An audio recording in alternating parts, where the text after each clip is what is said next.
What up, everybody? We actually do have Shisho here. He joined while we were in the countdown. Oh, let's go. Hear it?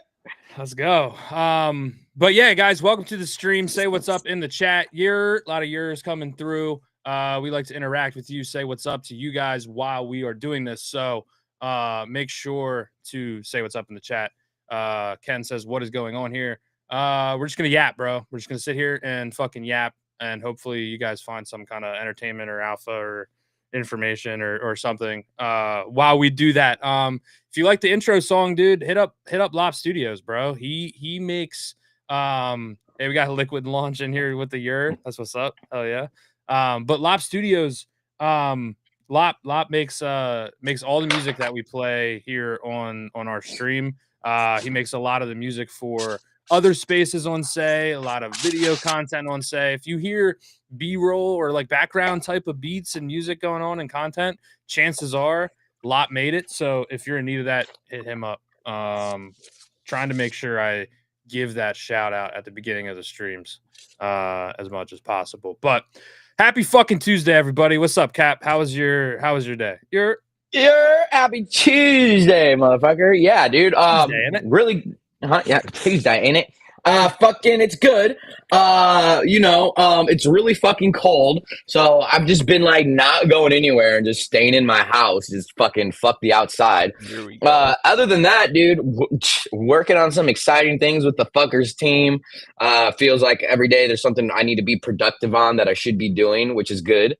Idle hands are the devil's play, as they say. So doing that, and then there's that Say town hall meeting coming tomorrow, and even we have some pretty exciting news we're going to be dropping on some motherfuckers tomorrow as well.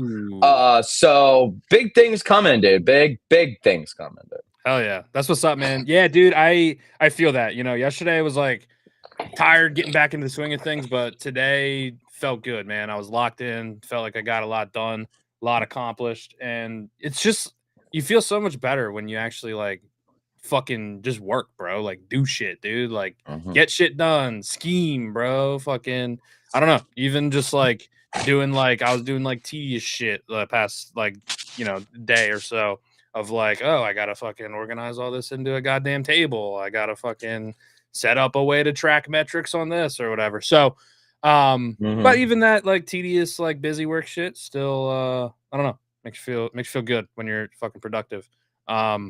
But yeah, we got fucking Sneaks the DJ in here. What up, Sneaks? Why no camera, bro?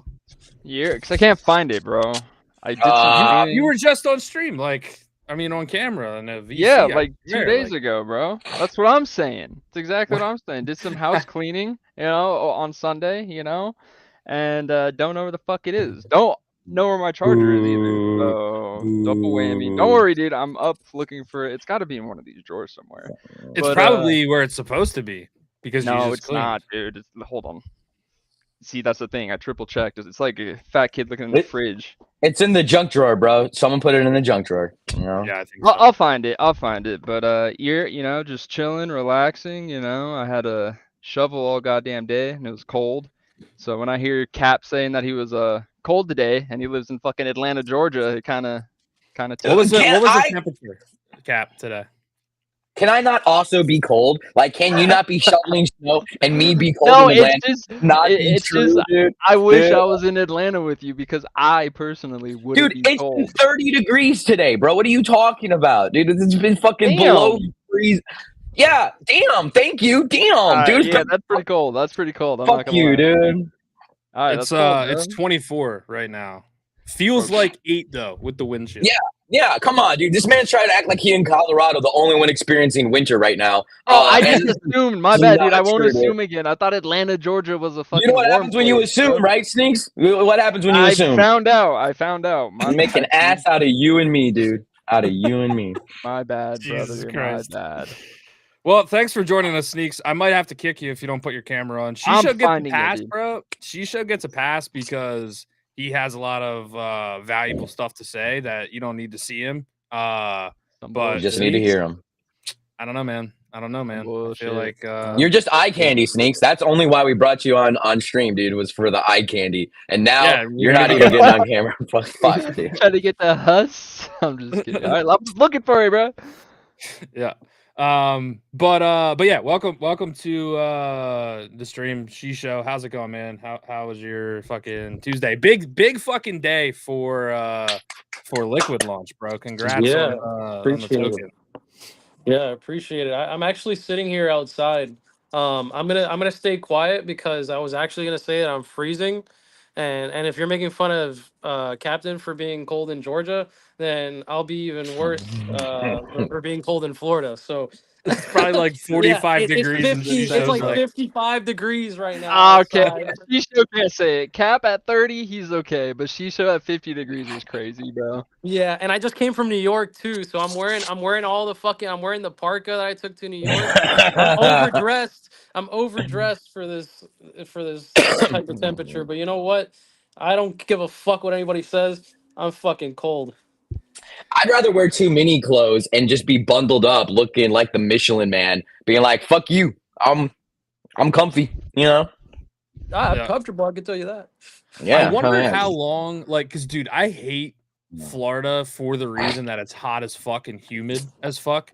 So like, I wonder how long if I moved to Florida, like, it would take for me to like be that way, because I know it happens. It happens to people when they move to Florida. They like, you know, used to be like, oh man, these guys are fucking crazy, but then like you get used to it, and then 55, you get you're wearing a warm-blooded fucking parka. real quick. Yeah, you get warm-blooded. You know, I'll say this: before I even moved to California, I used to be able to tolerate colder temperatures way more, just being from Georgia, having family in Chicago. I went to California for 5 years, lived there. Then I lived in Arizona in the desert for a year and a half, and that ruined my tolerance of cold. Like, after living in the desert at 120-degree temperature, nope, 50 degrees, you're like, yo, this is crazy, dude. Can't do it, no. Yeah, I mean, Arizona's like next level hot, right? That shit gets up like 110, 115. Bro, I was in Mojave County, the hottest county in the U.S. It gets like 120 there every summer. Like, it's fucking... Jesus Christ. Hey, Oh, Sneaks with the Sneaks! stay hat, dude. Let's Hey, go. man. How's it Hold on, going, I gotta- SA? Hey, how Hey, you rug on the doing? ceiling. Oh, What's up, fool? Sneak has a rug on the ceiling. Yeah, why do you have a rug on your ceiling? That's crazy. yeah, dude. Because I It have a helps with- fucking girlfriend that likes those little rocks that shine, but they're supposed to mean like energy and love and all that bull. Yeah, you think I He's want all this Bohemian. shit in my room? Those are my Yeah, plans. those like tapestries or tapestries go like hand in hand with fucking Yeah. crystals. Bohemian vibes for sure, dude. Yeah, crystal collector, fucking tapestry presenter. Being a crypto Type shit, like type a shit. crypto degen, like aren't you like isn't like a psychological thing to be surrounded by rugs? Like literally, like does it help you be in the zone? Like you're just locked the fuck in. I'm You always just make locked sure in, that bro. your environment is I know 100%. it's broke. That's the thing. I know it's coming, bro. You know, no, actually, it's the opposite. You know, I look at my girl and I'm just like, should I buy this? Like, honestly, think about it. Then she'll be like, no, and then it goes up 60 soul, and then I'm like, all right, should I buy this one? And she'll be like, yeah, you should buy like a lot of them, and then I'm down like 100. So Sounds about right. So all of your Kramer. L's are your girlfriend's fault, dude? That's crazy. nah. Yeah, dude, my L's are because of my girl, bro. She Hey, keeps bro. telling me to buy these shit coins. Hey, my wins Yeah. are fucking all hers, Look. supposedly. So You gotta inverse the person who put rugs Hold on. everywhere. Yeah, pretty much. But But yeah, that's a nice rug, dude. I ain't gonna lie. That rug right there in the back, them patterns, dude. It's a nice pattern, dude. I like that. I could stare at that rug all day, dude. dude, I'm excited. I got this. Tapestry. Fucking you bigot cap. Tapestry. Big, It's not even it's a rug, dude. It's a fucking rug, dude. Dude, fucking... a rug though would like fall off your fucking wall, bro. You ever pick Honestly, up a rug? rugs are heavy, They're bro. way heavier than like that piece of fucking fabric hanging on the wall. You know what I mean? Okay, fine. Tapestry, whatever, dude. GG's tapestry. All right. They're different, bro. It's just like All right, it's a tapestry, dude. I get it. It's light. rug vibe, dude. When I was like 21 ish, I worked for a furniture delivery company. I mean, no, I was younger than 21. It doesn't matter, but we sold like really high end furniture, right? And I worked in the warehouse and like delivered it to these like really nice houses.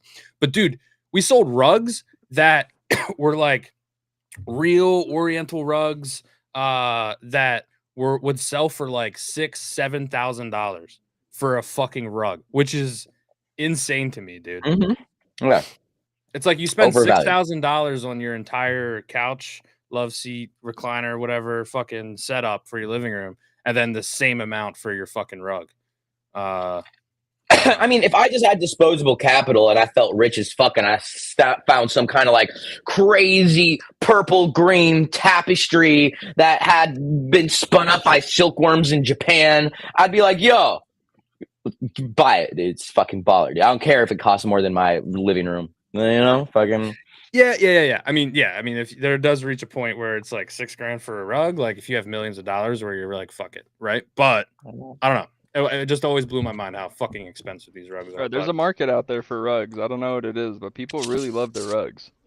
It's true, man. I mean, there's a lot of fucking parallels here between actual rugs and crypto rugs for sure. But we got a lot of people fucking in the chat that are looking to hear all about Liqd launch and the token that went live on Hyperliquid today. Only 5 hours old. Liqd, Liqd is the ticker. So yeah, again, Shisho, congrats, dude. It's crazy that we were kind of talking about it before the stream, how you go and build on Hyperliquid and then you launch your token and it's at like what's the market cap right now? 22 million market cap. Yeah, like that's crazy. Whereas you did the same thing on Say and Specs. 32 grand. Quite that high, yeah. So, but yeah, man, congrats, dude. How's it like? How was your day? Like, was it like?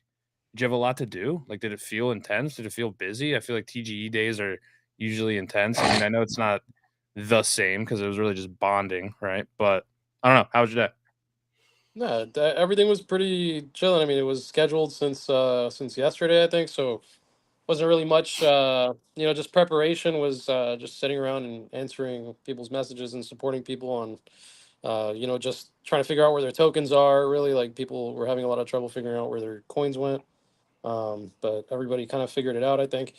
But everything was pretty normal. I mean, we the whole process is just kind of like I'm unfazed by basically like anything that's going on really with price action or whatever, because at the end of the day we have a goal and it's to build a product, and we're looking forward to the EVM and the revenue that's going to generate for us. So we're not thinking like short term or anything like that. So whatever's happening on the chart is kind of like whatever, like it's going to do whatever it's going to do, and we'll let the market decide what we should be valued at. So I've just been having a chill day. I'm finally having a joint after having sat around for 10 hours or something. But it's mostly been a lot of spaces and like just connecting with people, a lot of important people from Hyperliquid, which is kind of cool. They've been reaching out, and I've been making some good connections. So it's mostly being locked in and just ready to take advantage of these opportunities.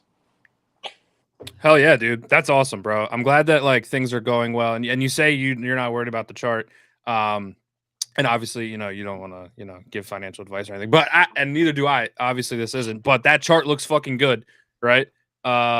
It looks fucking good to me. For 5 Well, hours. So it's kind of funny because like earlier I was like, hanging in the VC and Liquid launch a little bit, and somebody had come in there and they were like, bro, what's going on with the token? I was like, what do you mean? They're like, why isn't it higher? I was like, why isn't it high? Like, bro, like, what do you mean? Like, my man, like, it launched like an hour ago. Well, you want double token price already? And I was like, bro, I think like for the most part, a lot of people that are hanging here in the VC, like, we support the fucking team, and we know that what they're building is going to be a fucking dope ass product. And for now, I think everybody that like has bought in, that believes in the product, understands that like, all right, we still kind of got to wait for the Hyperliquid EVM to go live, which I kind of want to touch on that too, like what that is and what that means even for like people using Hyperliquid, right? But it's like right now the Liquid launch platform is like currently on testnet, getting ready to deploy to mainnet when it goes live. But that's so y'all can have a polished fucking product, right? So you can have a usable dApp day one for people to actually use on chain, use the data, use the analytics, right? Have something that's working, polished. And so I think for a lot of people, they're just kind of like, yeah, I'm in. I have the token, and I don't need to sell more. Maybe I want to buy more if I see a good opportunity, but I definitely don't need to sell anymore. And I think there's like a huge community of people that are just like excited about this and ready just to see it get deployed and be built upon and refined. So,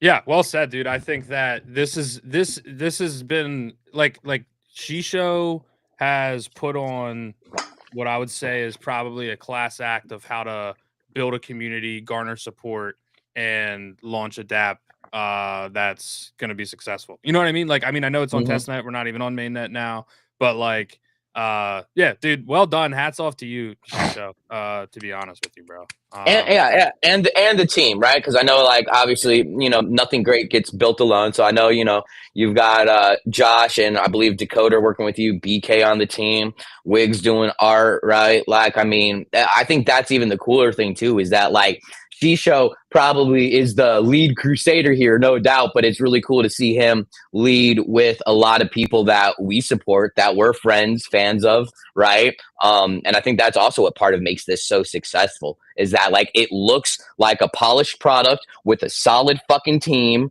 and I don't think you can really ask for more, right? Especially when it's like so many blockchains are just like begging for solid teams of devs and people that aren't gonna rug. Like, people want real fucking shit. So I think like in the Hyperliquid space, probably just super refreshing to see something come out that looks polished, has a solid team working on shit, and a plan of action, right? So like GG's all around, dude. Fucking facts. Yeah, and I want to ask you, Shisho, like, I don't know how much has been released on tokenomics, but I'm sure you've been getting a lot of questions. I think I've seen some in like the Discord when I was like popping in. But like, is there a utility to Liqd? Is like, what's the case for holding and owning the token? Yeah, so the initial things that we announced in the beginning still apply, like the tokenomics plan that we had, but we might need to review it because I think like the balancing of that, like towards the team, is maybe too much. We might need to reduce the team supply so we could apply that towards other portions of our tokenomics plan. So we're probably going to review that and make some changes to kind of move things out of the team supply. And then we're going to look for ways to incentivize by doing buybacks with revenue, of course, from the platform. But we want to do something similar to what Virtual did, which is we're going to be like one of the first launch pads to maybe even do it. Will be to use Liqd itself for trading. So that might be one of the ways that we go. So we'll make it like a double use case. Like, you need to have Liqd to trade, and then the Liqd generates fees, which are used to burn, or buy back and then burn. So it's more or less the same, the same concept. We're looking for ways to give it, full utility, but it definitely is going to be a buyback program. So similar to other tokens, you're going to see revenue going back into the token. So that gives us as devs incentives to just keep holding because it's only going to go up. So that's more or less like answer about that on the tokenomics. We're going to probably more or less review it, but having low circulating supply and high basically lock supply is more bullish, and we have more freedom to kind of incentivize and reward our users, just like other tokens have done. We're kind of like still following similar footsteps as previous founders, who found success, and they've rewarded their users and they've rewarded early users and contributors to the ecosystem. So we're just kind of like following their playbook, in limited ways. We're not trying to take huge amounts of supply for no reason. We have a plan and we have a purpose. We can't reveal everything right now, but I mean, we do have a goal with everything, and it's definitely going to be more or less to return a lot of value to the ecosystem. Hell yeah. That's what's up. Love to hear it. Looks like BK is super bullish on you reducing the team supply. So that's good, I guess. Yeah. But yeah, wanted to kind of ask you as well, like with having your tokens out, but obviously Hyper EVM mainnet isn't live yet. So do you know when that will be? Do you have a hunch? Do you have any inkling of like when we could expect Hyper EVM and Liqd launch to be live? Because I assume it'll be live day one. Yeah, no, we're going to be live day one. There's like no question about that. But when it comes to Hyper EVM actually launching, yeah, I think that's Josh behind the Liqd launch account. So Yeah, it looks like it because he said that he thinks I'm BK. Shout even out to better. Josh. But You can send him the link if you want. He can join as well if you want to. But I think BK's Yeah, a little busy today. Yeah, I think he's got or something. Josh, whoever. But yeah, anyway, Yeah. keep going. But yeah, I think Hyper EVM itself is going to be a while, like not too long, but it's going to be at least a little while out because testnet's currently like really unstable. So it's kind of a pain in the butt. So it's been kind of, I've been gauging it by like how long they've been able to keep it online for like any particular period of time, and so far it's not. It restarts like 10 times a day, so we're more or less trying to like, yeah, they're doing a lot of updates though. It's not like it's just restarting because it's crashing or anything. It's because they're bumping the binaries and nobody's coming online at the same time. It's kind of a pain in the butt. Everybody's trying to synchronize. It's literally a decentralized network, so that's the good part. When you see these types of issues, it's probably because it's actually working. So they're just trying to get everything taken care of. Usually, it's not down for very long. Everything comes back. So I don't know. I would say minimum 30 days, but I mean, shit. I'd be asking for a lot if they could do it in 30 days. I think. I mean, bullish on them kind of shutting down the test net and pushing it back up and doing that so many times because that does like scream like it's not failing. They're like pushing updates and like refactoring the fucking code base and being like, nope, fix it, send it, ship it, test it. All right, break it, redo it, fix it. And it's like it seems like their speed of development is like pretty quick. Seems like they're not really wasting too much time. Yeah, I think so too. I think they're really iterating, and they have it set up in a way where they don't announce anything on testnet. Like they just do updates on the fly. They They don't just got to do tell you it. anything, so they just do it. So it's kind of like a wild west. Like if you're able to deal with that kind of environment, you could build at that kind of pace. We've got three non-validating RPCs so far, and we're trying to do our best. And we have a validator. We have it on testnet, but we just don't have enough testnet hype. We're gonna see if we can try to like do some kind of campaign for that. But in reality, um, we're doing our best just to work with what we've got. We've been complaining about the fact that there's no WebSockets on the RPCs and stuff. So it's still like we're really early. And Yeah. if you can work around that stuff, you can make these nice products. So when people keep asking us like, "Oh, you're just a testnet app," it's like, yes, we know. Like the whole purpose is that we make this thing work before the Hyper EVM is fully deployed, so that we've already solved any of the issues. Everything is working the way it's supposed to. Yeah, So you we're guys are waiting for first everything. movers on the chain right now, like essentially speaking, right? Like it's like there's maybe other projects out there that aren't messing on the testnet that are probably waiting for Hyperliquid EVM to go live so that they can try some things out. But you guys aren't wasting time. You're saying, fuck it, let's get on the testnet. Let's build this shit out. Let's figure out how to take advantage of this blockchain, this protocol, the Hyperliquid EVM, right? And let's fucking send it. Like, fuck it. I have no problem. I understand it. Yeah, y'all are fucking building. There's not a main net. When there is a main net, fuck yeah. But till then, You just gotta make the best product you can to be prepared for when everything goes live. Exactly. Yeah, I agree. Bullish. Yeah. So I got into Liqd when it launched as early as I possibly could. But the entire process of using Hyper Fun and like their Telegram wallet and even just like buying the token was super high friction. You know, like it was not user friendly. It was ass, to be honest with you.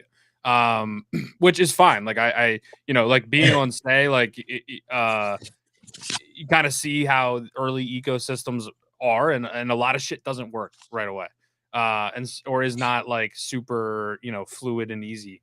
So I'm not complaining, but why is the process like that at the moment? We could just make like assumptions basically from the outside based on what we know about the protocol, or at least what Loracle has made. So the real answer to it all is that it it does end up becoming in a sense a centralized protocol because it's all running through a system and an API that he himself controls, and it all comes down to bottlenecks. He was blaming the chain, that the chain was too slow and it couldn't handle all the spot transfers. Um, it could be a bunch of things. Who knows? The reality is that his service depends on how fast his servers can move, rather than decentralizing that to the chain. In reality, he can't do that yet because that he's built a product that's not designed around being on chain. It's literally designed around being off chain. So what you're using is probably as good as it gets for the current ecosystem that you're in. So Mm. I'm bullish on the fact that he's built a solution for people, but his solution now is reaching a point where it's no longer scaling to the number of users that are using it, and it leads to a bad experience. 3 months Mm. ago, there weren't that many people. They weren't complaining about the same thing you're talking about. It was working like a charm. So the whole thing is how do you scale to more users? And this has always been an issue with a lot of applications, and the hyper EVM is here to solve that, or at least it's supposed to solve that. We're supposed to be the next generation of chain, basically, that allows Solana type user base and numbers, but on the EVM, which is 80% dev mindshare. It's like if you thought it was only possible on Ethereum and it cost a gazillion dollars per transaction. Not anymore. You do it on Hyperliquid, and you could do the same thing with a bazillion people, and it's not going to cost that much. And now you've solved the dilemma that many people have thought was impossible, and that's why layer twos exist, and that's why Say has been trying to solve the problem, and why Solana thinks they are the solution, and we continue iterating to see who really solves the problem. It could be none of these things. It could be some dude who pops up tomorrow with the best thing ever. But our goal now is to work with what we think is supposed to be the future, and I truly believe that a layer one with very fast EVM, just like Hyperliquid, is basically what we're expecting for it to be the future. So that's more or less why we're here. So, what does the hyper liquid EVM offer that, like, either an L2 on Ethereum or a competitive chain like Say doesn't have? Like, why is it that their hyper EVM and what they're doing seems to be working so well? I'm not sure at the end of the day what users want, whether Yeah. it's to just use a layer two, which they know right now is like single sequencer. They're very centralized. Now you have diamond. You can, I think Dimension just came up with like a wizard. You can just like click click click launch your layer two, and now you're a layer two. So it's like all we need now is an ecosystem of a million layer twos, like your ape chains and your peng and your apps, whatever it is, your pengu chain, whatever it is, whatever chain it is that you're making now.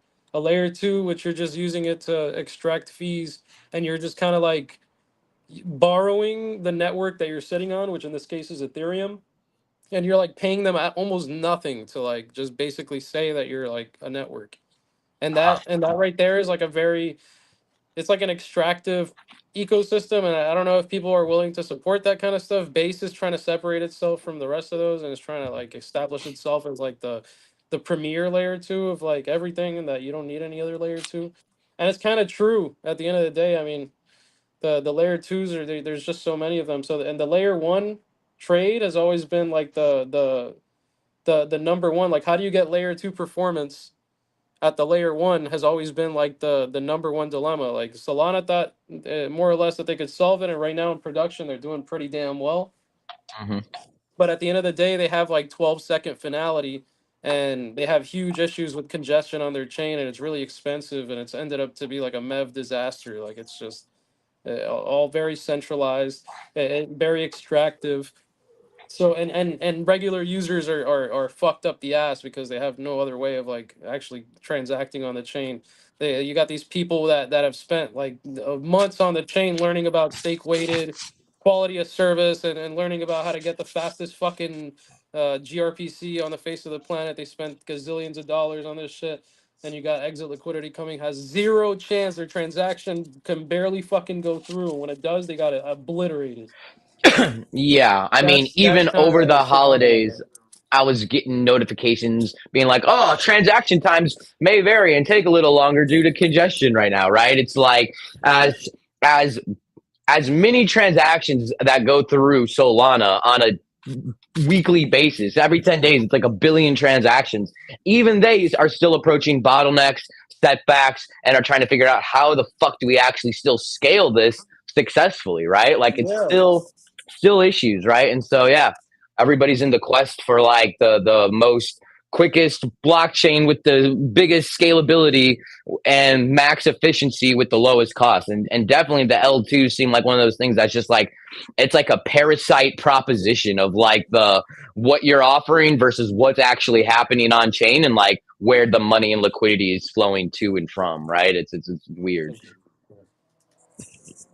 Yeah, for sure. So how do you think this like kind of plays out, Shisho? Like if you had a crystal ball, like what do you think it would say to you? Like when you compare like say and Monad and Hyperliquid and Barachain or Mega ETH or like there's a lot of projects that are looking to Yep. solve this problem. Um, what is your like your gut feeling on how this is going to kind of It's play out? it's it's a battle. Like each of them is getting closer to like a working product, but none of them really have anything in production that's like actually working.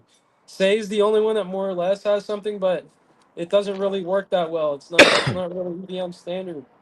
And at the end of the day, the throughput limits are like pretty low. So it's not exactly something scalable, and there's no value proposition, in reality being there's no high-tech D app that attracts or onboards users. Hyperliquid does have that natural perps dex that always has users using it. They have total and complete control and mind share over that market, so there's always people using it, like, and then the EVM's just going to be sitting there in their face all the time, and there's already people that are going to be on top of it building products, trading coins, doing things that are gonna, a lot of standard DeFi. There's gonna be a lot of cool stuff. Like imagine Hyperliquid maxis who have been like trading perps and they have like hundreds or tens of millions of dollars, and they want to leverage the DeFi opportunities of yield and different types of looping strategies that you can only get on the EVM because those are those types of products. Like what are they gonna do? They're gonna go off chain to Aave on ETH and do it? No, they're gonna stick to what they've got, and it's gonna work for them here. So I think we're gonna see a lot of cool dynamics towards like what current users are doing on the perp stacks, onboarding to the EVM, and then current users who are already familiar with the experience that are expecting some crazy shit to run like the beginning of days of base, or just a big run of like coins launching, things happening, just a lot of hustle and bustle, and now even better, you have stable coins and stuff that are like giving them yield. So it's a lot of different stuff that we're waiting to see. It's just a matter of time. I think when the EVM launches, Jeff is going to be like looking to do some cool shit with people to make sure that this place is successful. Oh yeah. Yeah, man. I mean, it's dude, everything about Hyperliquid just seems so fucking bullish, bro. So good move on your part for seeing that opportunity and going and fucking capitalizing on it, honestly. Um I know that Liquid Launch is gonna support AI agent creation. Um what's kind of like obviously playing into the AI meta that's going on.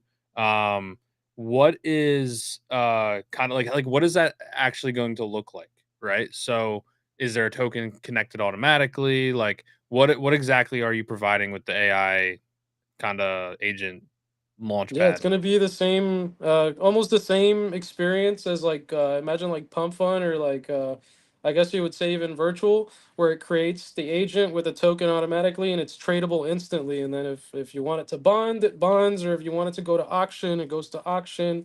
You know, you choose all those things before you launch, with the expectation and understanding of like what it means.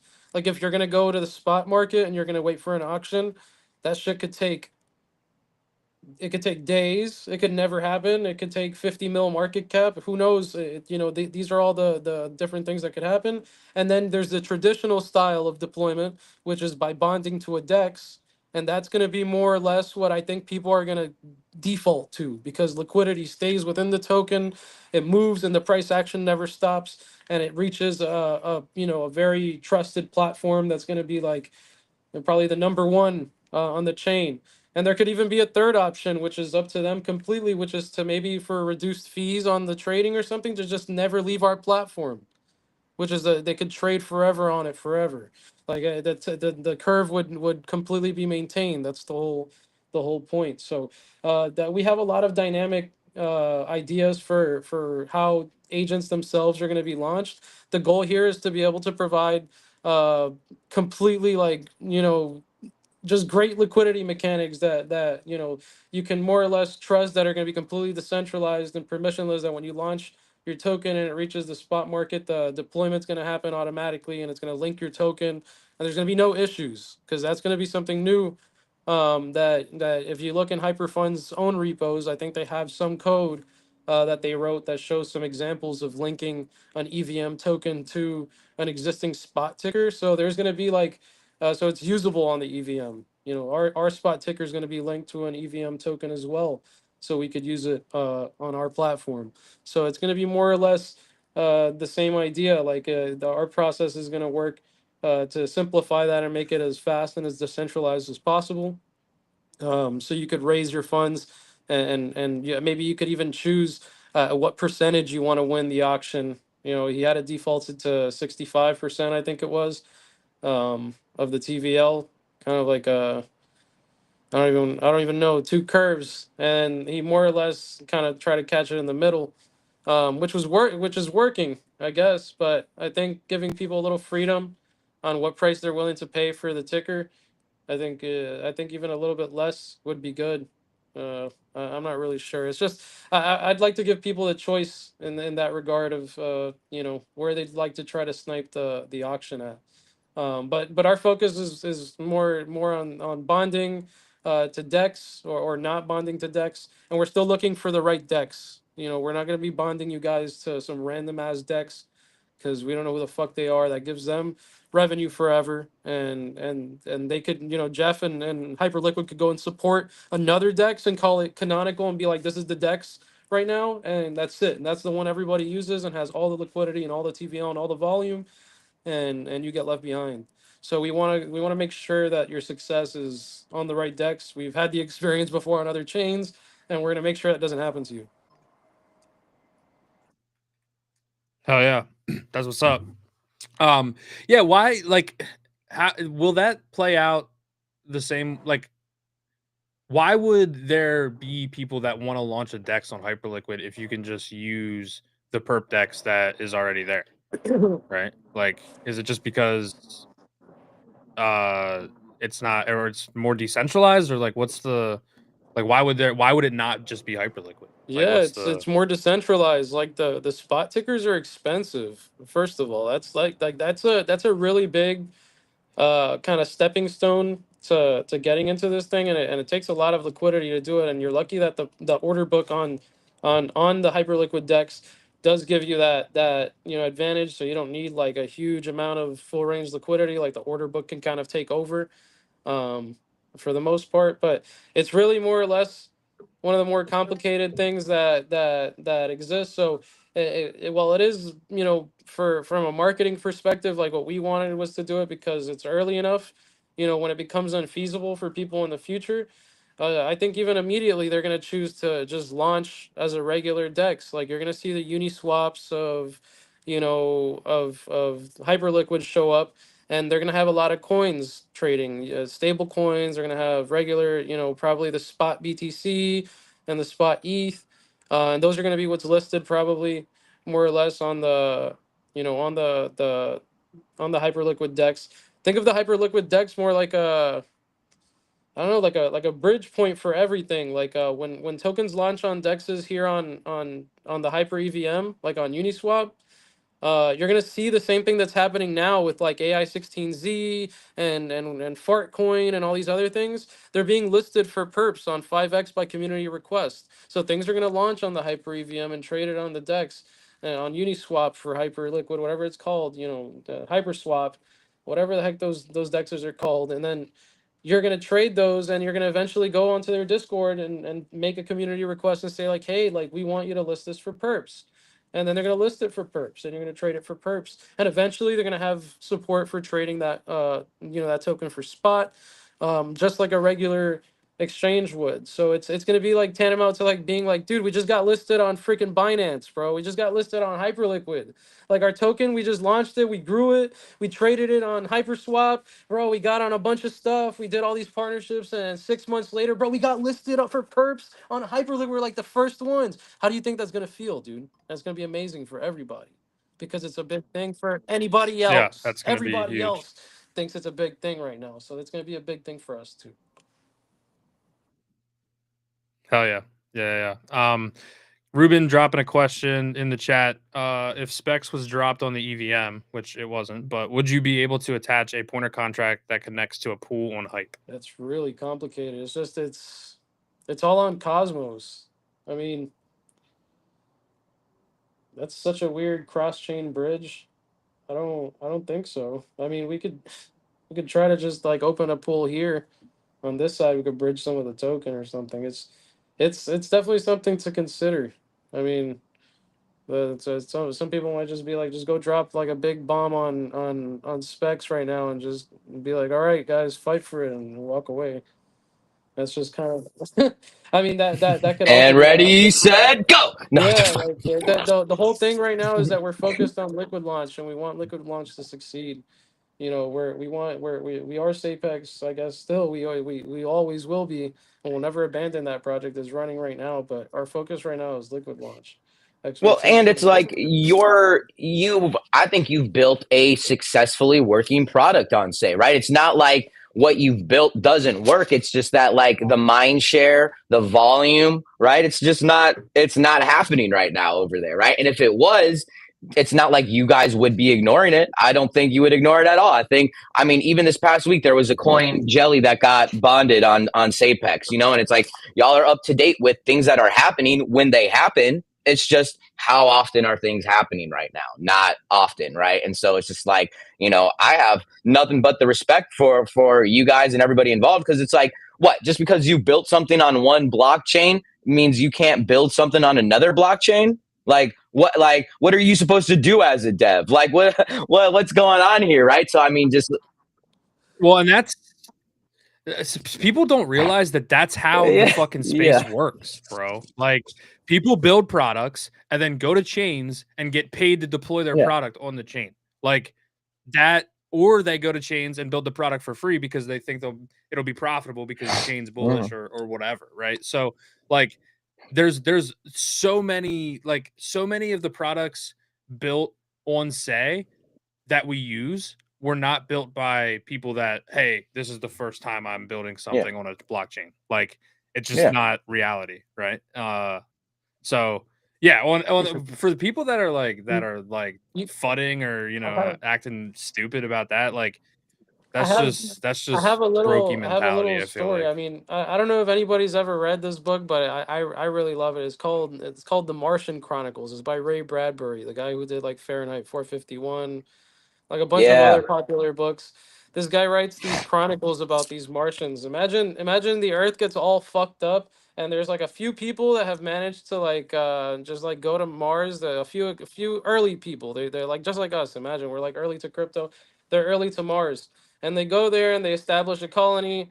and whatever happens, you know, and now this guy, you know, he's been waiting for more people to come, you know, to Mars, you know, and there's a great little short story where it shows him, and he's there and he's preparing his hot dog stand, and he's frying up the best fucking hot dogs. He's got these fresh buns that his wife made. They smell so fucking good. And there's ketchup and there's mustard. He says that shit was so hard. He grew it all himself, all the fucking tomatoes, everything himself.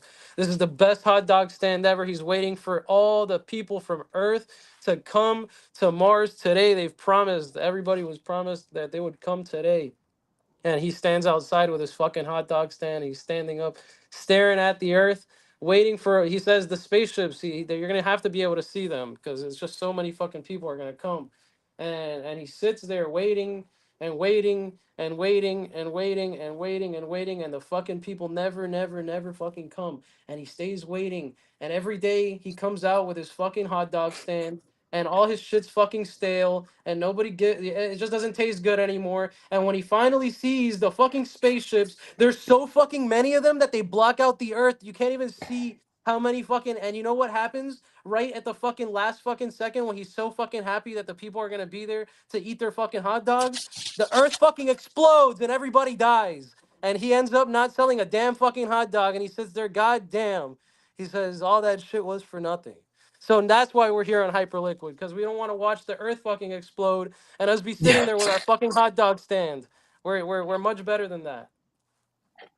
Don't get caught with your hot dog stand and the Earth Yeah. explodes, dude. Fucking. Yeah, don't get caught doing that. Yeah, no, I think that's well said. I like story time with Shisho. Bree or Bry is asking any alpha for the utility of Liqd token. Give us some hint.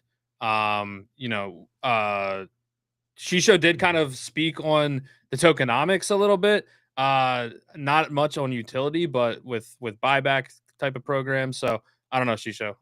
You want to answer that for Bree, Butterfly, whatever is? I think we said it earlier. Whoever that is. I think it's the same question. Basically, it's basically we're gonna do a lot of buybacks, if not all of them, with the revenue from the platform. We're gonna do our best to return a lot of value to the holders, and we're gonna probably try to give utility to the token by like making you use it to trade.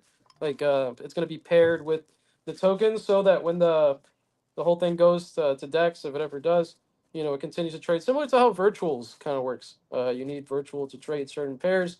We're gonna try to do our best to like look for these revenue generating successful protocols and kind of imitate what works and build it all together into a one stop shop. You create your agent, you create your token, whatever style that you want.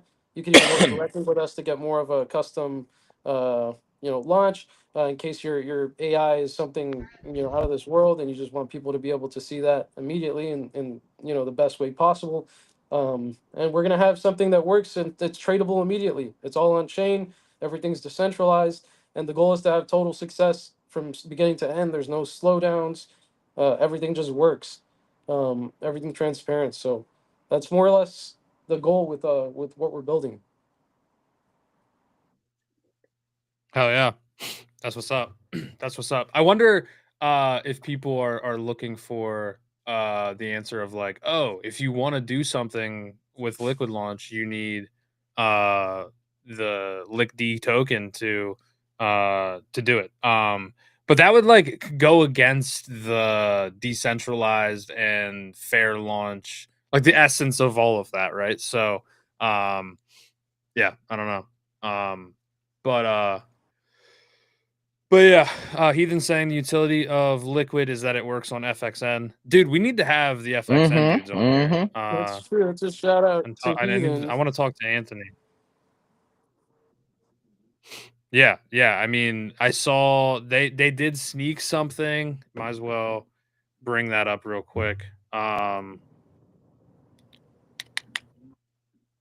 Earlier today, FXN tweeted soon. And I think that's the Layer Zero logo. So what Heathen's getting at is there's going to be some interoperability cross-chain things happening with FXN. So that'll be cool. Eric, there is really no FXN connection other than that, I guess. FXN, like, because FXN is working, like, has layer 0, that there will be some Heathen and interoperability. Shisho are There's dating, not right? like a Heathen, Shisho's boyfriend. It's not that. It's not that serious. We just kind of make out sometimes. Okay. Getting jealous, honestly. Shit. hell yeah. But yeah, man. I know that in your Discord, in the announcements, Josh said maybe some alpha. There's a lot of people coming through. Appreciate the Liqd launch community for pulling up while we talk to Shisho. But any alpha drops specifically for the people tuning in from your Discord that you wanted to kind of hint at here today? I know this was last minute, so if you don't have a good answer for that, What's the question again? I'm just curious. Any alpha, any exclusive info that you haven't dropped yet that you want to on the stream today? I don't know.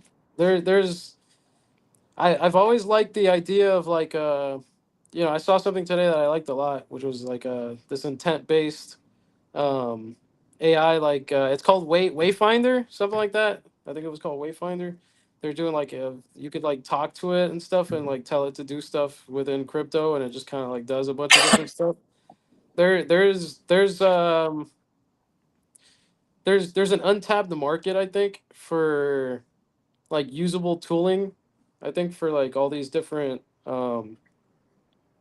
products. So I think we're gonna look into that and see like where I think FXN is doing something along those lines, and there's definitely a huge untapped part of the world that we're working towards solving. I think, and being able to give agents a universal way of like getting data, and we see a lot of products now trying to build towards that, and I think more than anything they're focusing on the user experience, but they're not focusing on the meat and the potatoes, which I think is something that I think everybody here is trying to work to solve.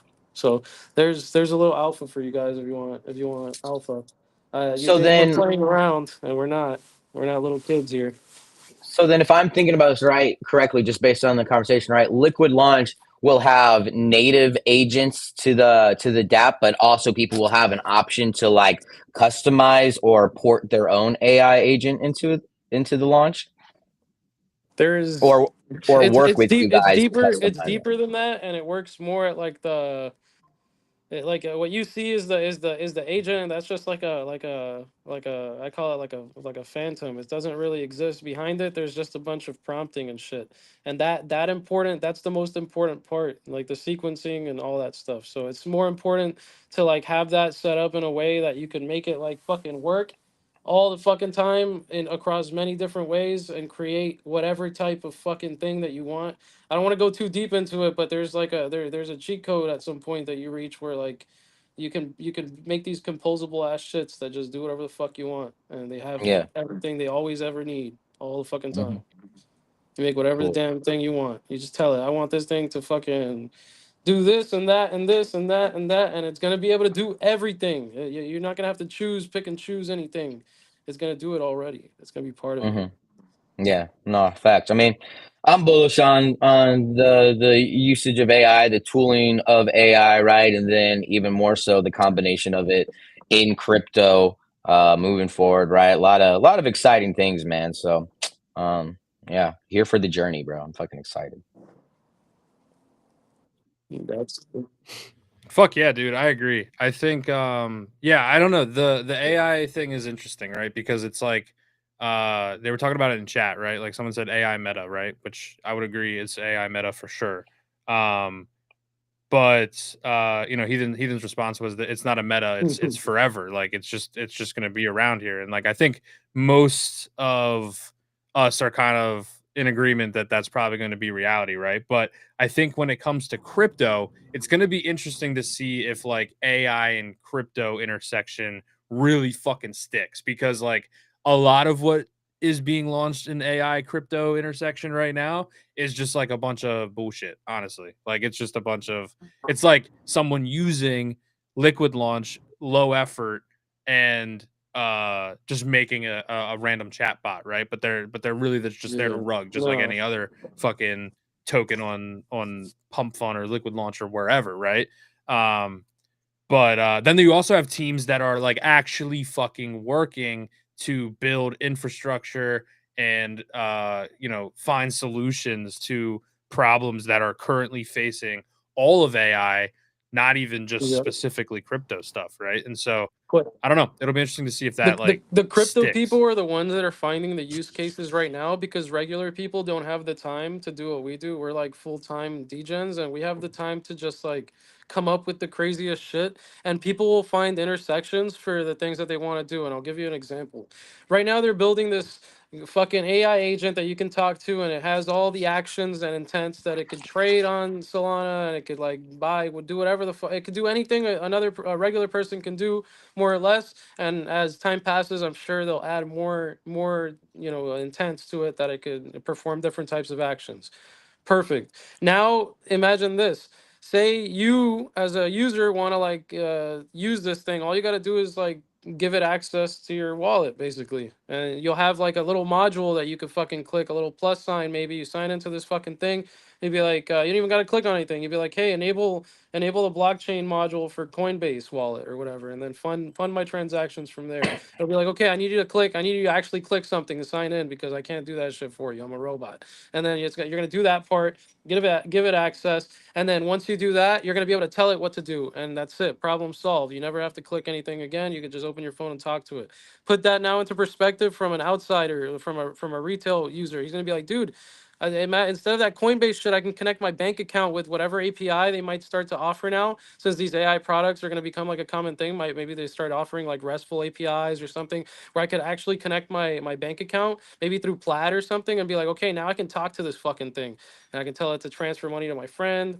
I could just be like, Jarvis, fucking Zell heathen, fucking $100 for that blowjob he gave me yesterday. Shit was really good. And it'd be Hell like, you yeah. want me to put that in the memo? Yeah. Fucking make sure you put that in the memo. Yeah. And All capital letters. yeah, that's gonna be we're gonna reach that point That'll be where that's gonna cool. be for any type of product. Like, do that for my Amazon account. Connect my Amazon account. You can kind of do that with Alexa now. But like, imagine Yeah. having your own AI that instead of buying the product outright, it can like shop for you and shit. It'll just fucking find you the best price, the best match. It'll like do everything for you, kind of like better than anything else. So you're gonna find use case niche AI products that are like gonna do shit that better than other shit, like anything else that you use. You're gonna see Bullex fucking with an AI fucking front end, probably, that trades for you and shit.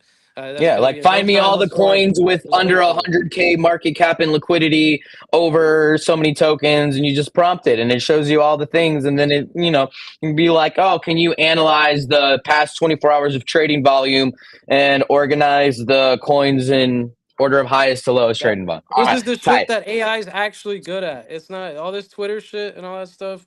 That's Yeah, really just like a fucking a BS LARP. waste of your fucking time. It's cool and whatever as an interface. If the goal is media and social outreach, if that's the actual like use case and goal for it, then by all fucking means let that be used for that. But in reality, AI is used for much more, yeah, much more than that. Many of us just use it to code. We don't. I couldn't live a day without AI at this point. Like, it's a fucking, it's a part of me now. Like, holy fuck. I wish I could put it in my goddamn brain. And we're always looking for much better ones that can do our jobs better and faster and stronger, because we're like architects at this point. We know exactly what we want it to do, and we just tell it now, like, do, and it just does. And that's the best part about it. And we want to kind of bring that to the world and make sure that the agents that are getting and reaching to the outside world are actually like fulfilling a purpose, because those are the ones that are truly successful. You see it with AI XBT and you think it's just a shit talking bot, but no, it's giving people insight, and people think it's actionable, and they're probably trying to take trades on it and shit. So it's just the beginning of an idea that could end up being a much more complicated products, and we've seen them kind of start to pop up. I'm not even going to name names, but the whole concept is very strong. So there's more or less a lot of stuff that's going on in the AI scene, and I think the way and direction you should be looking at is stuff that actually fucking does something and solves somebody's problem, that you might sit down and say like, oh, somebody might actually try and use this thing. and to try and like do something throughout their day, and that's like an Yeah. important aspect, I think, to this AI shit. And I think we're just in the many of us are just trying to be in the back end of the infrastructure side to enable that, because the people who make the front end stuff are really all kinds of users, more or less the ones that we see every day building products, and the ones who are going to be able to provide infrastructure like AI 16Z, or even deeper than that, we're providing data solutions that we don't see right now. And that's going to be something that we more or less like start to imagine, like imagine. I don't even want to talk about it anymore, man. There's too many ideas too fast. Yeah, For there's this a lot of idea is bad, and there's too many Yeah. people in here that maybe have a little sense, because and I imagine 90% of you have no sense, but 10% of you, that you probably got that sense in you. So I'm gonna stop talking too much. Well, yeah, and I'll summarize it with this, right? Is that basically it's like for most of the world's history, a way to make money was to solve people's problems. You have a solution to people's problems, people want to pay you for that solution. And now with the advent of AI, and now with the advent of crypto, blockchain exception and adoption, right? It's like there are numerous problems to be solved and people will pay for those solutions. And I think that's kind of what we're seeing with the greater AI narrative behind these tokens, behind some of the infrastructure platforms, FXN, right, being built, is that like it's like a investment bet into the technology that you believe, hey, this group of builders, these devs are actually working to solve problems that are going to give people Exactly. solutions, and because of that this token's value is going to go up. They're solving people's problems, right? Whether if that's crypto financially related, whether if that's something that's more personal daily life related, right? Like a couple examples already given, throughout the conversation night, but it's like it's really just like AI like presents a incredible tool to solve people's problems. The thing is that you need to develop the AI a little bit and put it in a context to where it can either work with other AI agents that are localized in specificity and a niche specialization. And then you have like these hierarchies of AIs, and maybe you have the leading AI that can reach out to these specialized AIs, right, to solve the problem, right? But it's like, yeah, there's going to be a world that is going to continue to exist that uses this technology, and I don't see it going away. I don't see it disappearing. Mhm. Yeah, I don't think so either. And it's interesting because it's almost like AI is like the first like real, well, one of the first real like use cases of blockchain. And when I say that, like, hear me out, right? So like people talking about like, oh, NFTs are gonna fucking um replace fucking car titles, right? Obviously, we haven't seen mass adoption of that happening. I mean, we see it sometimes, right? We've seen it, but it's not like that's everywhere, right?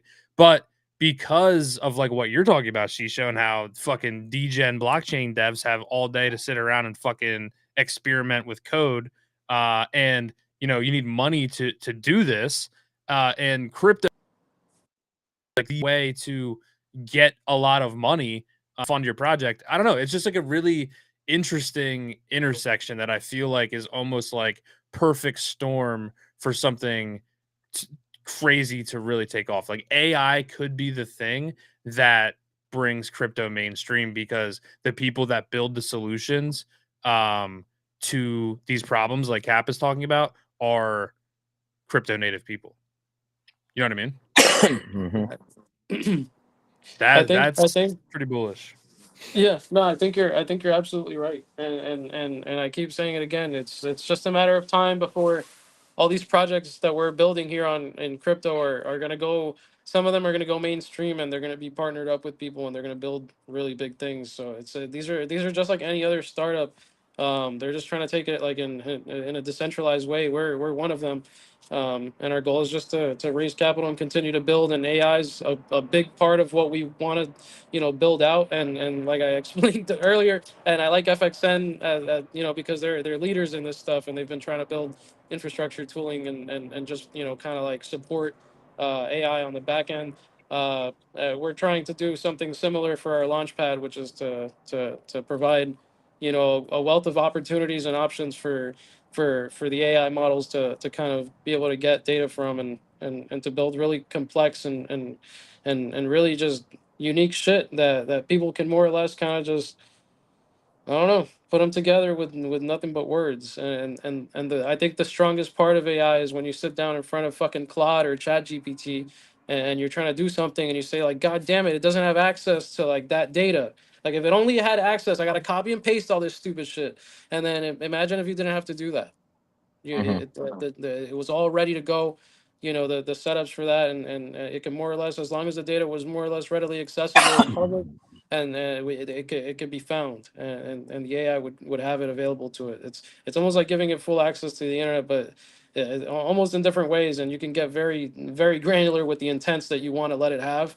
And the data that you could perhaps just give it, just by copy and pasting into the chat box and being like, look, just go, here it is, private key, go and do this thing that I want you to do. Maybe at some point people start creating agents that just, you know, you just feed them like that and they start to go.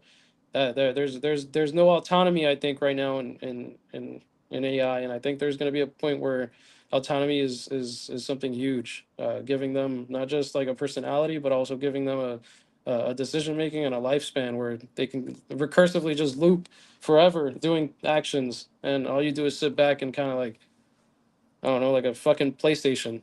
You're just pressing buttons and moving Hey, around. so what do you think about the dead internet theory? You know about the dead internet theory?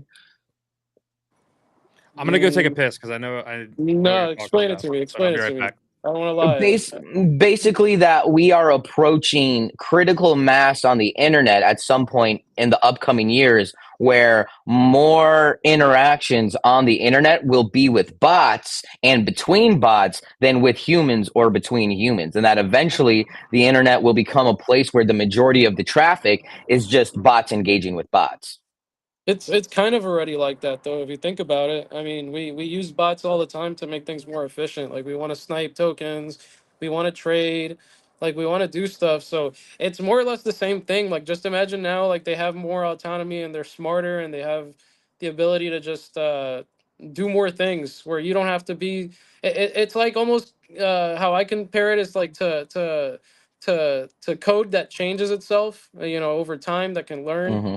Like, but now it more or less like is kind of ingrained into it, so it doesn't have to learn that. Like it already kind of knows how to do it, and if it doesn't know how to do it, it can easily figure it out. And over time, those things can be added in if that's like, and those are features that people are expecting. But the current AI, for the most part, like if you could get it to like destructure an API response and then tell it to make that request, it would change. Mm-hmm. It changes the game completely. Mm-hmm. And we're learning to build these types of products, and people are already working on that shit. So it's more or less a certain point now where we're looking to just kind of make things more efficient for ourselves and save time, save developer time, and even just do things that make people go like, holy crap. Because when we watch Star Trek and shit, you never see this fucking. I was watching Star Trek Discovery on a plane in New York. Like I was coming back from New York, and I decided to watch the first Yeah. episode of Star Trek Discovery, the first one. She fucking crash lands on this planet. There's nobody there, and she has this thing that she opens up on the back of the suit, and it opens up like a screen, and she starts talking to the fucking AI, and she's like, "Turn on, do this thing," and it's like, I cannot do that. It's not working. And she's like, "Just restart," and then the thing turns off, and it turns back on, and she starts talking to it again. At no point in time is she touching anything. She's not doing anything. These AIs are fucking listening to her voice and they're executing commands, and they're literally with as if their life depended on it. They can trust this fucking AI that it's gonna execute this thing with like no latency. Like if she says restart, that shit's fucking off. No fucking questions. We're Mm-hmm. reaching. That's gonna be the point that we reach with AI. Nobody thinks it's true. They think that shit's just in the fucking movies. Bro, the movies are just early fucking people like us coming up with crazy ideas, and as technology advances, we go like, holy fuck, it's getting real. Like Well, it's that's the it's coolest thing actually about getting Star real. Trek is so many things from Star Trek, from Star Wars, have been created in the decades after, because it was like people are like, oh, we actually can do that now. We can actually make these little cellular devices, little badges that you can intercom, talk to people. We can scan the door lock. It scans our eye, opens the door, put your hand up, opens it. Like, It's all happening. It's all fucking happening. You want to know what's next in hardware technology? Look at Star Trek, dude. Just watch some Star Trek episodes, dude. You'll know what they're making next. Yeah, I've heard people that are way smarter than me talk about the relationship between like sci-fi entertainment movies and books and the actual direction of technology. And is it like is the entertainment influencing people that are inventing new shit, or are people that are inventing new shit influencing the entertainment stuff? You know what I mean? Like, I don't know. It's kind of interesting to think about. I think it's just like the general drive for progress in humans. I would say. Innovation. I think they run separately. I think they have nothing, almost not, like they might take a little inspiration from each other every once in a while, but I think they run completely separately. I think the people will build as fast as they can build, and they're not gonna stop building just because some dude stopped writing in the books.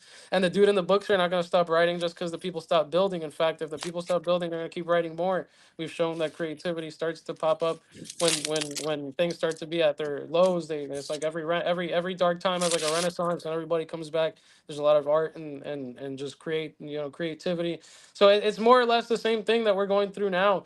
Like I think people are really just expressing themselves in different ways, and right now they're building out these tools that are really like almost like works of art if you really think about it. They're making these things that are really gonna like make people go like holy shit when they see this thing at work and doing whatever it is, and we're seeing even more where we have even current products in Hyperliquid where they build like entire like music, they compose music. So we're seeing more and more and more of how AI is just gonna be able to intersect with our daily life. Like there's gonna be a point where we have smart homes and we could have like a customized AI that is in our house all the time that we talk to. And imagine people who are lonely that just need somebody to talk to. They have an AI with them all the time, like a best friend, like a teddy bear.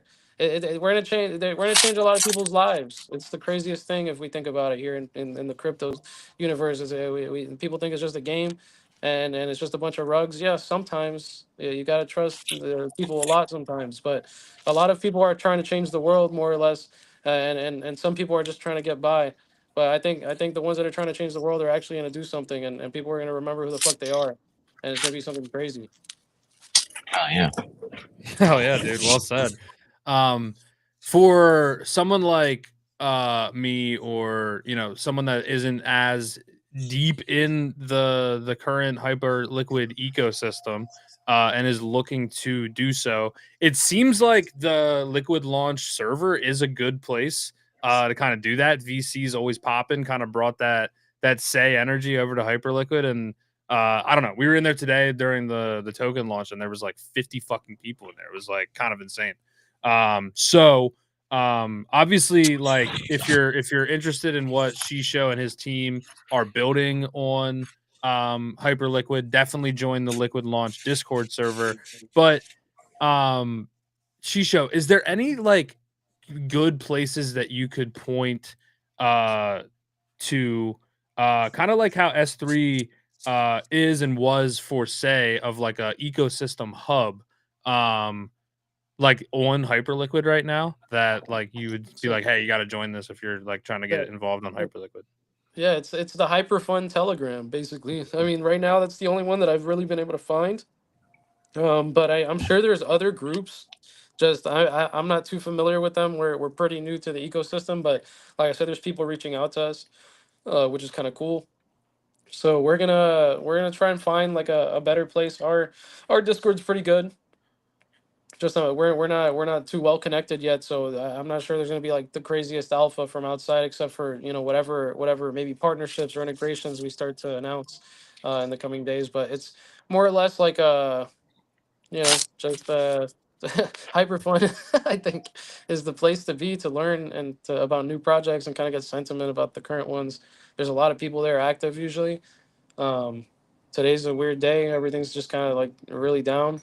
But I mean, every down day has a green day, so we're gonna more or less just be positive and see that all this stuff is just temporary. Facts. Dude, for builders, content creators, whatever you're really trying to do, in the Web3 space, it sounds like there's a fuckload of opportunity over on Hyperliquid, dude. Like that's what I'm gathering. from this. So that's dope and good to see. And yeah, props to you guys for being first movers over there. I saw an app that's coming called Drip Market, I believe, which is going to be an NFT marketplace that exists on Hyper EVM.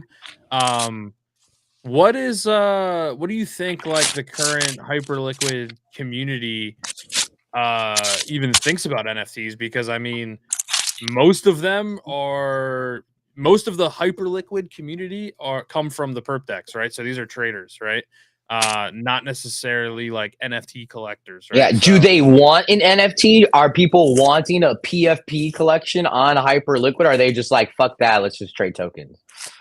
I think there's just a bullish sentiment all around for NFTs. I don't know if what they want is PFPs or anything, but I think universally, I think everybody just kind of wants NFTs to succeed, but like they don't know how they would Mm-hmm. succeed. I think it's more or less like something very. Yeah.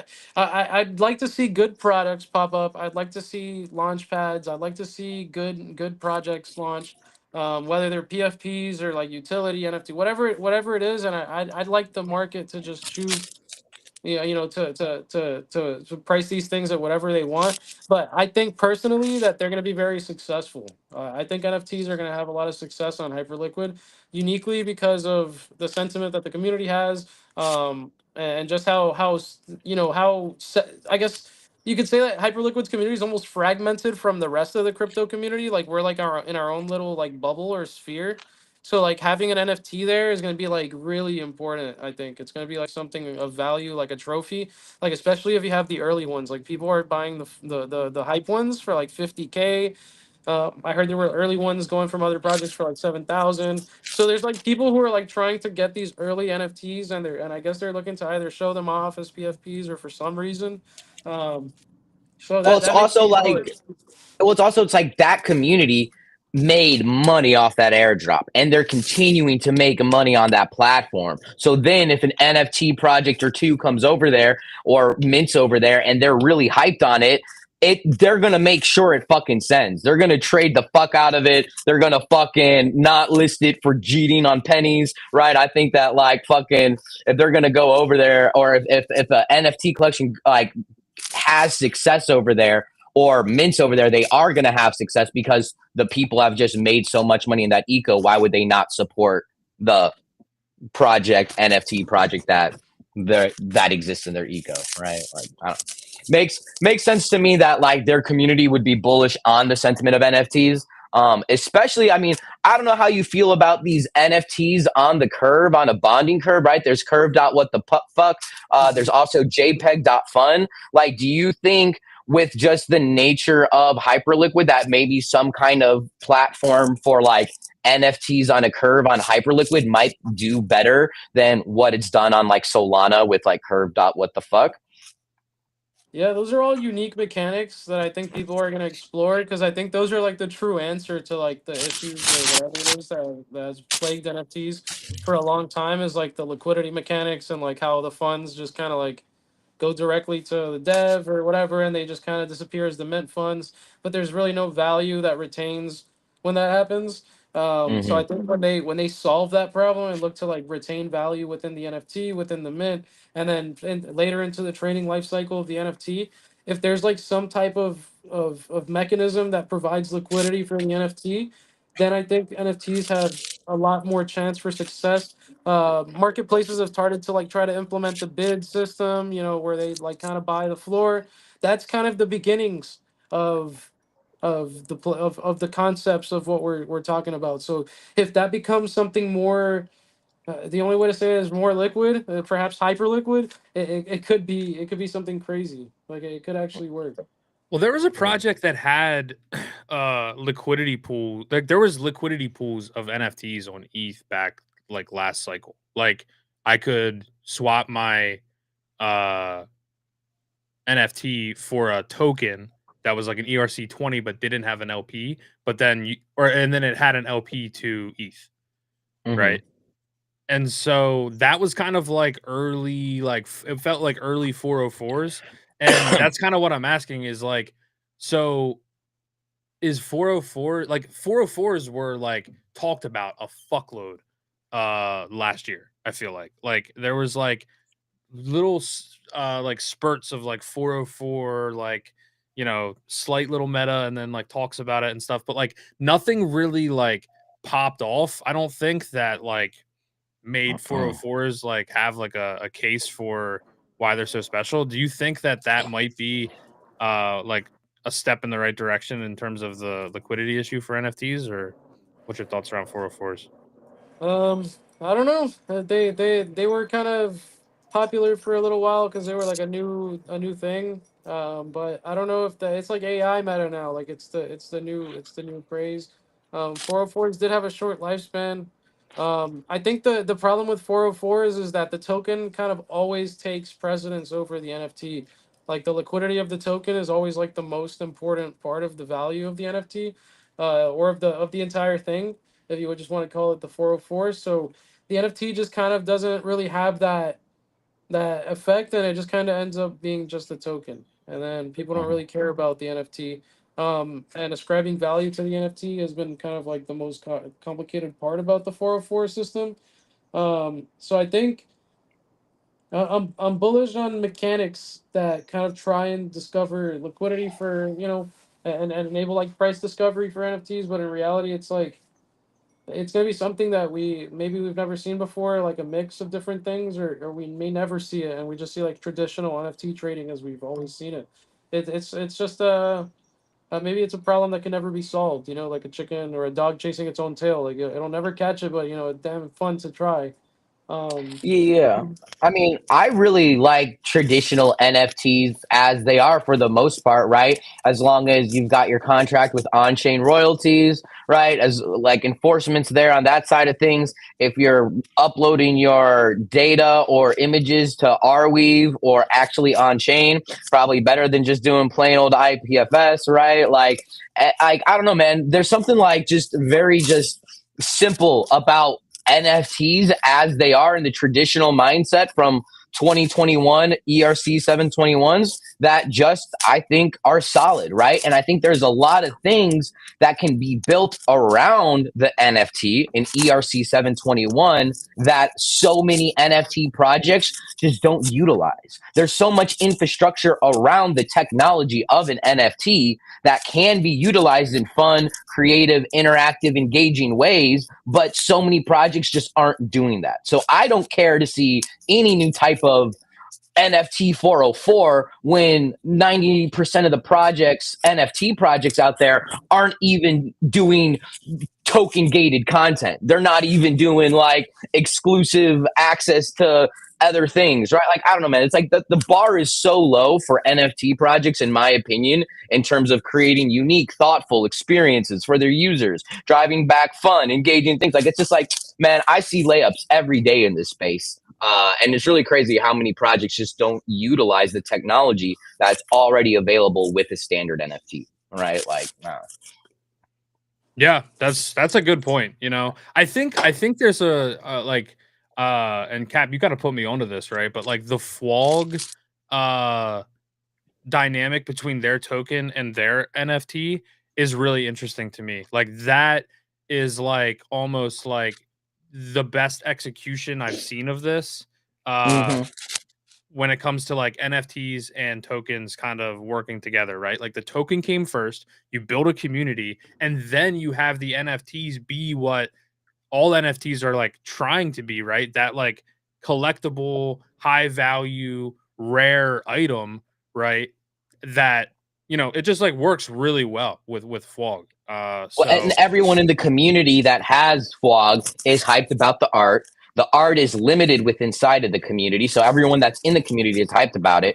And then the art is so good that people outside the community just want the art. They could even care less about having the FWOG token. They're just like, this is amazing, right? And the execution on like how they're putting the art into the fabric of internet culture, how they're rewriting memes, redrawing memes with the FWOG character as the main character, just super smart, spot on execution. And definitely probably one of my more favorite ways of which like a token and an NFT project kind of have this pairing of coexistence and working for each other. So right. Yeah. It's just like different than what we've seen with like a lot of projects where the NFT comes first and then the token comes, right? Like the token, then the NFT is really interesting, especially when you have unique and like cool art that Fog does, you know? yeah, and then it's So, the auctions with the token itself, right? It's not just like, oh, here's the NFT collection and now y'all can go mint it. It's like, no, only one person's going to get this. It's going to be a raffle, right? And other people have done this differently. Some people, like, I think it's the Boo token, they do an auction, right? So that's driving up the price for the NFT, whereas the Flog stuff is just a raffle. You just buy the raffle ticket. You can buy 1,000 raffle tickets, but you just buy the raffle ticket and you could win, right? So cool dynamics, cool execution. Love the art, and I think we've definitely seen that take mind share in the fact that there's so many Flog derivatives, so many people executing the same type of concept. But honestly, and, like, none of them doing it as good. Art style copycats too. Like I've seen all this art from other projects in the style of Flog now, and it's like, I don't know, man. Like, I mean, hey, me included. I did a fucker in the Flog art style with a little Flog on his shoulder, right? Yeah, but like that's not I like just your project though. Like, yeah, you know what I mean?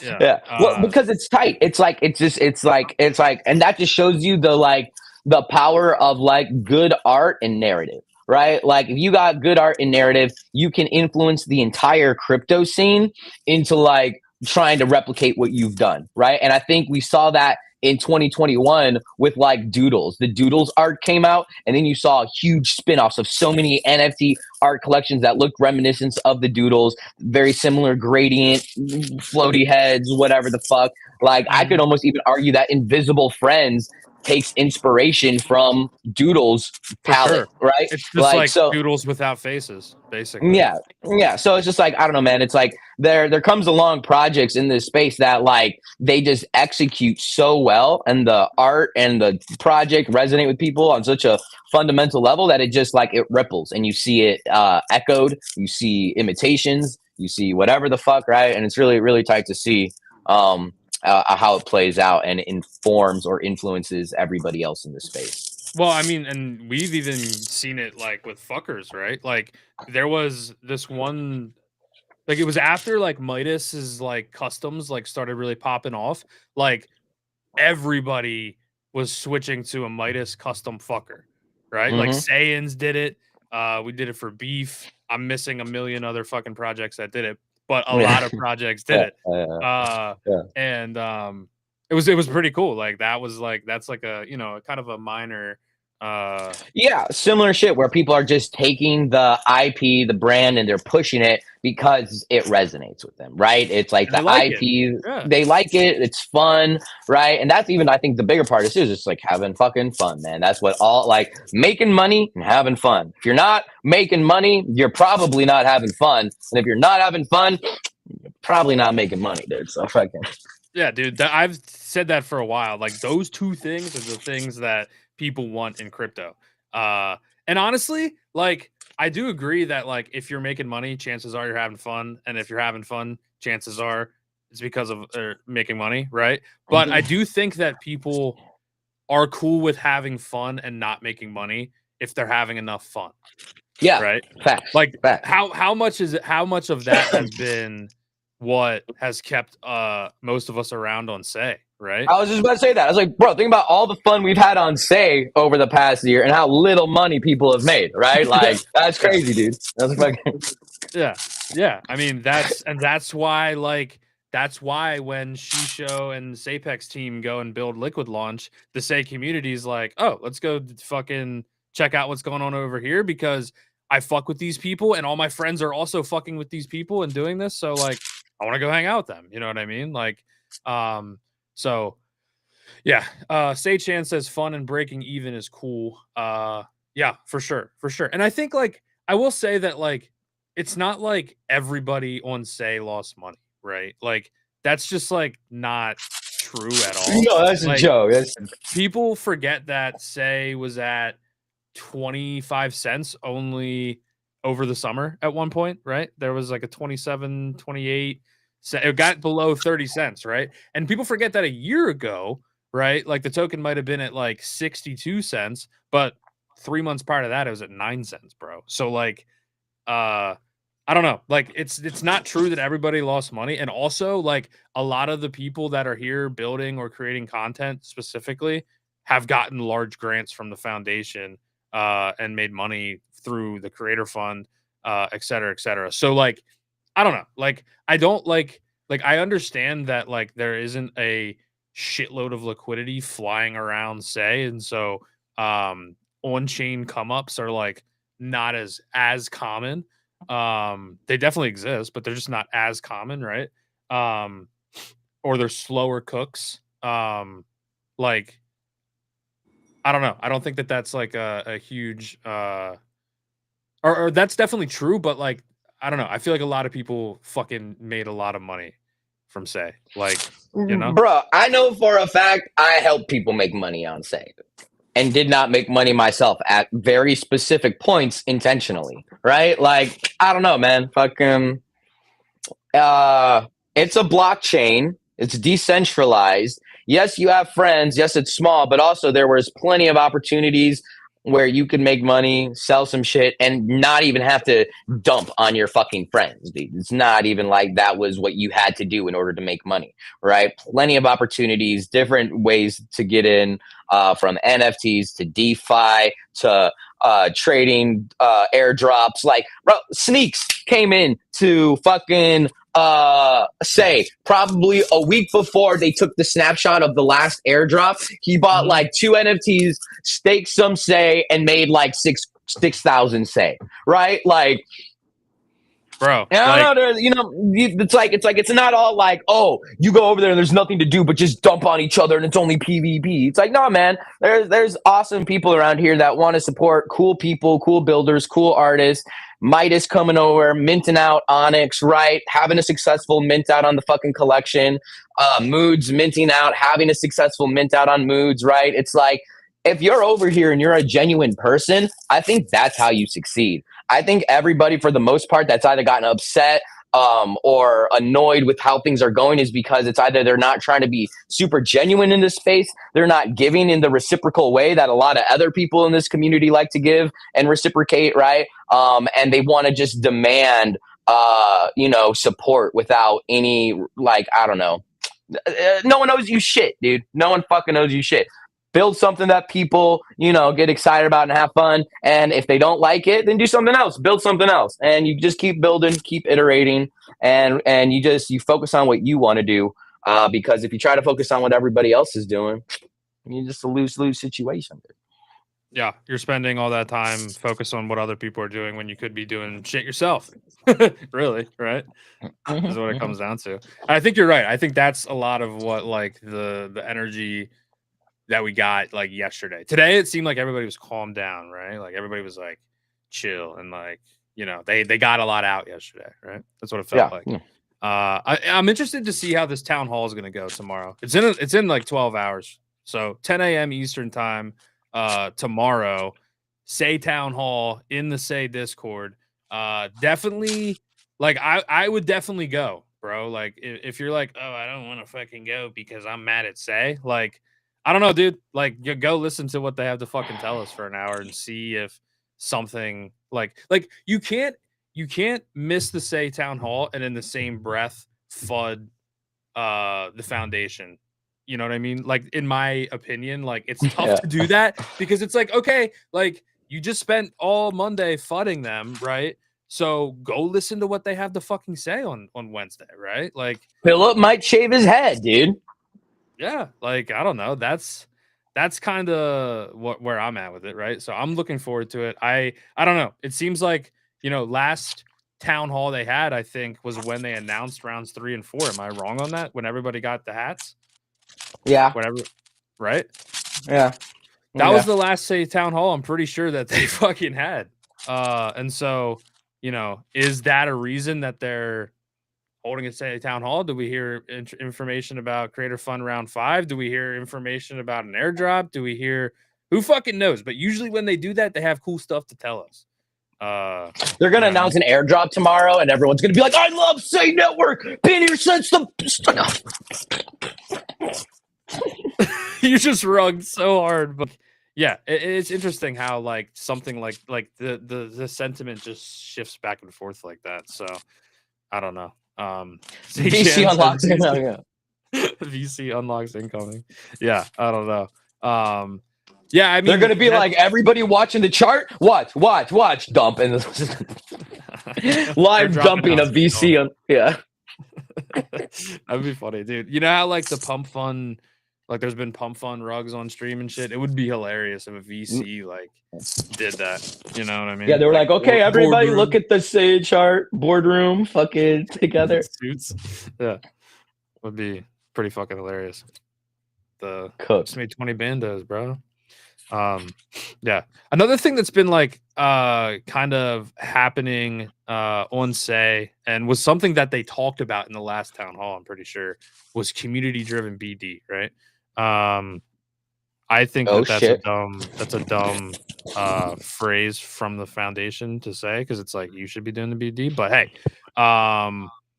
it might be working, bro. This was kind of a interesting, development or interesting tweet interaction between Phantom and people from Say, right? So Phantom says, if you're in crypto, you're now an AI and no need to pivot. Philip said, who's the intern behind this post? Teach me your ways, please. And Phantom said, we'll do it for free if you get the Say community to stop harassing me. And that's like been fucking every day tweeting when Phantom to Say. I know Dubious quote tweets him every day. I know Aurelius also has been doing his own post for Win Phantom every day, bro. There's a lot of fuckers hitting Phantom up on the fucking daily. I should get it on there and be like, my bad. It's a lot of fuckers hitting you up, dude. It honestly is, right? But yeah, this is interesting, right? And I tagged everybody in S3, said to raid this. A lot of people from Say went and commented things about Phantom coming to Say. So I don't know. I mean, like they're entertaining the I was told it's already happening. I was told like it's already gonna happen. It's just a timing thing, is what I was told. Who told you that? Literally out of Joe's mouth. Joe was like, yeah, Phantom's gonna come to Say. And then we were all like hanging out in a VC one time, and he was like, yeah, Phantom's gonna come to Say. And I was like, fuck yeah, that's tight. Like, well, dude, if that's true, or he might have just been like speculating, right? If that's true, that's sick. They wouldn't even be engaging with us, dude. They responded on the comments of that. But like Magic Eden has a very hard stance that like Cardano is not coming to Magic Eden, and they still entertain that, and like they entertain other chains. You know what I mean? Like, or like talk, like do that little banter or whatever, right? Well, yeah, for sure. I mean, everybody's going to try to, get good engagement. But I had heard Phantom is actually going to come to Say, so I wouldn't be surprised, dude. I hope that that's the case, man, because I really like Phantom. Phantom is my favorite Web3 wallet, hands down. And then behind that, Rabby. But Phantom is like the shit. And it would be like a pretty dope cosign to have Phantom integrate Say, especially after Magic Eden integrates Say. Like a lot of validation there. Yeah, imagine if they just change it to a red like background with the white ghost. Yeah, or I swear I saw Bint maybe make one that's like a black background with a red ghost, which was like dark mode Phantom Say. Like, dude, yeah, if they do that, that would be fucking sick. Because I don't know. I feel like they've done that for Base and other chains that they've integrated. So yeah, would be cool to see that for sure. But yeah, another thing that I saw today that I wanted to see if you saw, Cap, was Azuki and Doodles. Because here's another thing that like, is it something? I don't know. Like Doodles obviously cooking. Look, I got my fucking Doodles mug. Yeah. Doodles obviously fucking up the shit. Azuki did their like trailer. I don't think they ever released their like show or anything yet. But obviously projects that are cooking, right? And they've posted like similar posts. Where there's smoke, there's fire. Very close together, right? And this could be like, it wasn't even at the same time, wasn't even on the same day. So kind of weird, right? But I'm just gonna make a tweet where there's smoke, there's fire now, then does fucking screenshot all three. But Doodles did reply and said, "Let us cook." Well, they already said they were gonna do a token. And then Azuki, the Zagabond, who's I guess the founder of Azuki, he's involved. Yeah, the biggest known rugger in the fucking Ethereum space of all of 2021, rugged like a dozen projects, and everyone's just like, fucking Zagabond the rugger, Zagabond the fucking grifter, Zagabond the fraud. Yeah, I know who Zagabond is. For sure. This is why I just don't fuck with Azuki. Personally, man, like the history of Azuki and where it comes from is riddled in rug, riddled in failed deliveries, riddled in rugged projects. Zagabond is just like if you were here in 2021, you knew Zagabond was a fucking rugger, dude. Like just and then it's like he was the one that made the I'm learning meme about NFT projects a thing. That was his excuse for all of the other NFT projects he rugged was I was learning. I'm learning, right? That's where it came from, was Zagabond. Dumbass. Really? I did not know this lore of Zagabond. Yeah. I don't know why I'm even following him. I guess just because he's the Azuki dude. I don't remember him from 21. Must have been tapped out on his rugs. But he also commented to the Doodles thing. So if Azuki and Doodles are like working on something, that's kind of interesting, right? Especially with the history of Zagabond, right? Rugging a bunch of shit and Doodles kind of being like legitimate, you know? Guaranteed there's nothing going on between them, and this is just to pump each other's floor prices. That's probably what's happening, right? But I mean, I don't know. We were just giving Doodles flowers earlier because of their impact on art within the NFT space. No, so, yeah, I'm just saying, Doodles already announced they were going to do a token. Azuki basically announced that they were going to do a token. So they're both doing their own irrespective tokens, right? Now what needs to happen? The floor prices need to pump. They need to get more liquidity moving in on their collections. They need to build hype around what it is that they're doing. How do they do that other than some cross marketing that actually has nothing to do with the actual product they're delivering? True. It's like Sithney hitting me up being like, hey, fuckers insane should hold its space together, and we make a big announcement about come to the space, and we get there and we just for 3 seconds and then turn off the space, right? It's like, hey, Doodles, y'all are launching a token? We're launching a token too. You guys think we should just build up some hype and post the same thing with like a vague photo of some art and just be like, where there's smoke, there's fire? We can engagement farm. Yeah. It's like, bro, it's like 101, easiest layup for both of them to get more engagement right before them dropping one of their tokens. Yeah. Facts. That's probably, you're probably exactly right. There, Cap, to be honest. Yeah. I could be wrong. I wouldn't be surprised. Maybe they come out with the Zoodle token, a Zoodle token, and it's worth $1 billion. Be so stupid. I feel like that's the thing that there's no brand alignment. Right. Yeah, there's no brand alignment. There's nothing similar about what they're doing. The IPs are way different. Like, I don't know. But saw it today. Got a lot of fucking engagement. And so hell yeah. But anyway, Shisha, are you still here, bro? Passed out at the desk. I'm here. I'm here. I'm just I was gonna come out of the fridge. I'm hungry. Munching. They smoked the blunt, got the munchies, so we gotta eat. Hell yeah. Yeah, dude. Sorry, conversation got a little derailed there from Liqd launch, but about to wrap up the stream. So wanted to thank you for coming through, Shisho, and talking about your platform, and also just being like, ambitious, right? And like showing us how it's done when it comes to like how to be early, how to build a project or a product and a community that is supportive. And like, I don't know, it's just like I'm like impressed by everything that you guys have done.